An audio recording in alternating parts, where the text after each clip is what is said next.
Hey everybody, how's it going? Welcome back to Copper Jacket TV. So California politicians like to regulate just about every aspect of your life, especially when it comes to firearms. They ban just about everything, regulate just about everything. You have to do a background check to get nearly everything. Nothing can be shipped to your home. Everything's got to go to a vendor or an FFL. I mean, they make you jump through hoops to do anything related to the Second Amendment in that state. Well, it looks like they're expanding on that now because they want to regulate free speech in regards to firearms. They want to tell you what information you're allowed to have now.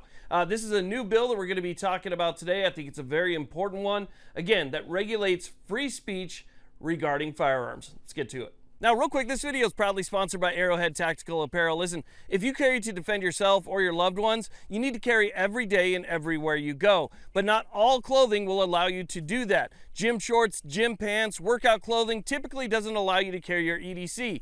That's where Arrowhead Tactical Apparel comes in. And that's because Arrowhead Tactical is designed for EDC. I have their concealed carry shirt on and their joggers. This would allow me to go for a run, go to the gym, do everything that I need to do throughout my day and still carry my EDC.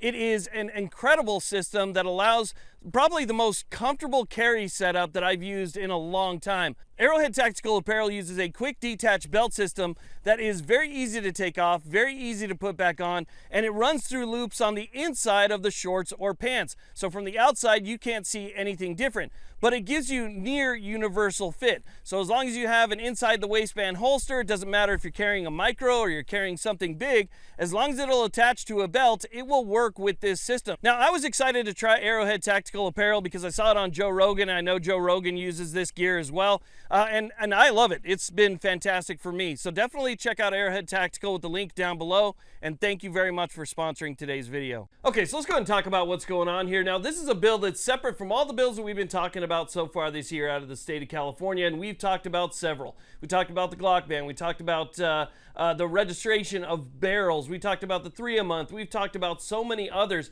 California has just been on an absolute roll this year when it comes to infringing on your Second Amendment rights. And this one right here is absolutely no different. The bill we're talking about today is AB 1263. AB 1263 goes after digital information regarding 3D printing. Now, this bill definitely takes things to the next level because, again, this goes after protected free speech. Code is speech. Okay, if it's transmitted online, regardless if it's in binary code or if it's in plain old English, it is protected free speech. But California wants to make it illegal for you to possess, transmit, or receive these digital files related to 3D printing and firearms. So what you're looking at right here is a portion of an article from the Heritage Foundation. I'll put a link to the full article down below if you guys want to read the entire thing. But this pretty much explains how this code and this information is protected free speech under the First Amendment.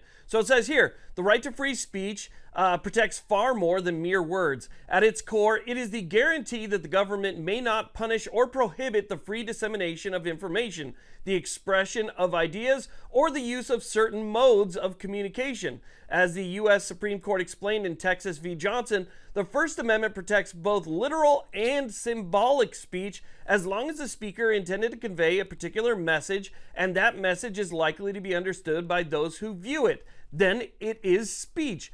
But arguably, computer code is pure speech. Code is simply information translated into language for computers. Like humans, the languages of code are diverse. They exist in many different families and styles, but all of them are capable of expressing the same ideas in different ways. The information is not depicted as words, nor does it necessarily exist in a physical, tangible format. It is rather a sequence of symbols that form an instruction for a computer, which the computer then executes in so many words. Code is a way in which humans communicate with the computer, but this communication can also be read and understood by humans who speak the particular code. And in the sense that code itself is speech that conveys information which can be readily interpreted by computers or humans. It is 100% First Amendment protected free speech. So apparently California is willing to go to any lengths necessary in order to not only regulate the activities that you can do, but regulate the information that you can see. And that's why this is such a big deal, because this is just the beginning of a very slippery slope. If you allow California to ban you from viewing files or taking possession of certain files or viewing certain information, then there's nothing to stop them from then going after books or other forms of media if that media does not suit their agenda or their specific ideals. So again, while this might not affect everybody, because not everybody's into that hobby, not everybody's even interested in doing something like that, it is the beginning again of that downward spiral towards censorship by the government. If you allow them to censor something just based on the fact that the item itself might not be legal in the state, then you're still allowing censorship. It doesn't matter. The government is not allowed to quell free speech. They're not allowed to chill your speech at all. It doesn't matter if it's religion. It doesn't matter if you're reading a book or if you're reading something online through the internet. It doesn't matter if you're taking a look at any type of code or anything else. That is all protected speech, and the government is not allowed to regulate that. So that is what California is exactly trying to do right now. And I wanted to make you guys aware of it because, again, even though it might not directly affect you personally, it's still the beginning of that downward spiral that needs to be stopped before it starts. So make sure you guys contact your legislators. Make sure you contact the people that are in charge of passing these bills and reviewing these bills and tell them to knock it off. Stop going after free speech, because that is exactly what California is trying to do through this bill. I wanted to make you guys aware of that. I want to thank you all very much for watching. I really do appreciate it. If you haven't done so already, please hit that subscribe button. It helps us out greatly. Thumbs ups are always appreciated, and that little alarm bell will let you know when new videos come out. So with that being said, you all have a great day.